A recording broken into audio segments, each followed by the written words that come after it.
بسم اللہ الرحمن الرحیم۔ السلام علیکم محترم ناظرین، آپ لوگوں سے درخواست ہے کہ چینل کو سبسکرائب کر دیں۔ محترم ناظرین گرامی، آج کی ہماری ویڈیو حضرت ارمیہ علیہ السلام کے بارے میں ہے۔ آپ علیہ السلام بنی اسرائیل کے انبیاء میں سے ایک ہیں۔ آپ علیہ السلام نے بنی اسرائیل کو بخت نصر جیسے ظالم بادشاہ کے مسلط ہونے سے ڈرایا اور اللہ تعالیٰ کی نافرمانیاں چھوڑ دینے کا حکم دیا، لیکن بنی اسرائیل نے آپ کی بھی تزکیت کی، جس کی صدا میں آپ کی قوم بخت نصر کے مظالم کے شکار ہو گئے۔ حضرت ارمیہ علیہ السلام لاوی بن یعقوب علیہ السلام کی اولاد میں سے ہیں۔ حضرت عبداللہ بن عبد الرحمن رضی اللہ عنہ سے مروی ہے کہ حضرت ارمیہ علیہ السلام نے بارگاہ الہی میں عرض کی، اے میرے رب، کون سا بندہ تجھے سب سے زیادہ محبوب ہے؟ ارشاد فرمایا، وہ لوگ جو مجھے کثرت سے یاد کرتے ہیں، جو میرے ذکر کی مشغولی کی وجہ سے مخلوق کو یاد نہیں کرتے، جنہیں نہ فنا ہونے کے وصف سے ستاتے ہیں اور نہ ہی وہ اپنے جانوں کو ہمیشہ رہنے کا آسرا دیتے ہیں۔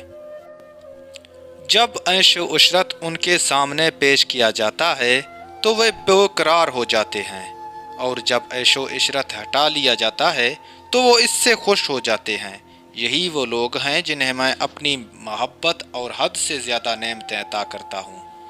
حضرت ارمیہ علیہ السلام نے بنی اسرائیل کو گناہوں سے توبہ کا حکم دیتے اور باز نہ آنے کی صورت میں بخت نصر جیسے ظالم بادشاہ کے مسلط ہونے سے ڈراتے تھے، مگر بنی اسرائیل اس کے باوجود کوئی توجہ نہیں دیتے۔ مسلسل نصیحت کے بعد جب آپ نے دیکھا کہ یہ لوگ کسی صورت باز نہیں آئیں گے تو آپ ان سے جدا ہو گئے۔ یہاں بخت نصر نے ان پر حملہ کر کے انہیں تباہ و برباد کر دیا اور بیت المقدس کو ویران کر دیا۔ بعض روایات میں یہ بھی ہے کہ جب حضرت ارمیہ علیہ السلام نے بنی اسرائیل کو اللہ تعالیٰ کا پیغام پہنچایا تو بنی اسرائیل ولید و عذاب کی بات سن کر بھڑک اٹھے اور جھٹلایا، آپ پر طرح طرح کے الزام لگائے، آپ علیہ السلام کو قید کر دیا۔ اور جب بخت نصر کو بنی اسرائیل کی طرف اللہ تعالیٰ نے بھیجا، جس کی لشکر نے بنی اسرائیل کے قلعے اپنے قبضے میں لے لیے، جب انہوں نے دیکھا کہ وہ ان سے لڑ نہیں سکتے تو مجبور ہو کر انہوں نے ہتھیار ڈال دیے۔ اس کے بعد بخت نصر کے فوجیوں نے قتل و غارت کا بازار گرم کر دیا، مسجد بیت المقدس کو بگاڑا اور تورات کو جلا دیا۔ روایت ہے کہ جب بخت نصر قتل و غارت سے فارغ ہوا تو اس کو بتایا گیا کہ ان میں ایک شخص ہے جو ان کو ان چیزوں سے ڈرایا کرتا تھا اور تمہارا مسلط ہونے کی خبر دیتا تھا۔ جب یہ بتایا گیا تو بخت نصر نے حکم دیا کہ انہیں میرے سامنے پیش کرو۔ جب آپ تشریف لائے تو بخت نصر نے پوچھا کہ آپ ان کو ان چیزوں سے ڈراتے تھے؟ ارشاد فرمایا، ہاں۔ بخت نصر نے پوچھا، آپ کو یہ کہاں سے معلوم ہوا؟ ارشاد فرمایا، اللہ تعالیٰ نے مجھے ان کی طرف رسول بنا کر بھیجا، لیکن انہوں نے مجھے جھٹلایا۔ بخت نصر نے کہا، انہوں نے آپ کو جھٹلایا، مارا اور قید کر دیا؟ ارشاد فرمایا، جی ہاں۔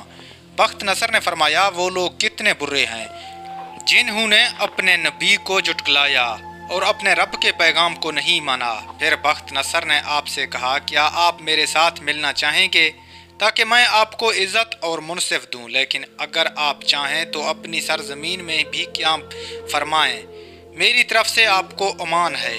حضرت ارمیہ علیہ السلام نے فرمایا، میں ہمیشہ سے ہی اللہ کے حفاظت اور امان میں ہوں اور اس سے لمحہ بھر بھی نہیں نکلا۔ اگر بنی اسرائیل اپنی رب کا حکم مان لیتے تو وہ نہ تو تجھ سے ڈرتے اور نہ کسی اور سے، اور نہ تم ان پر مسلط ہو سکتا تھا۔ یہ کہہ کر بخت نصر نے آپ کو چھوڑ دیا اور آپ بیت المقدس میں ہی قیام پذیر ہو گئے۔ اس واقعے سے یہ معلوم ہوتا ہے کہ گناہوں اور نافرمانیوں کے سبب اللہ تعالیٰ ظالم حکمران بھی مسلط کر دیتا ہے۔ اللہ تعالیٰ ہم سب کا حامی و ناصر ہو۔ ملتے ہیں نیکسٹ ویڈیو میں، تب تک کے لیے خدا حافظ۔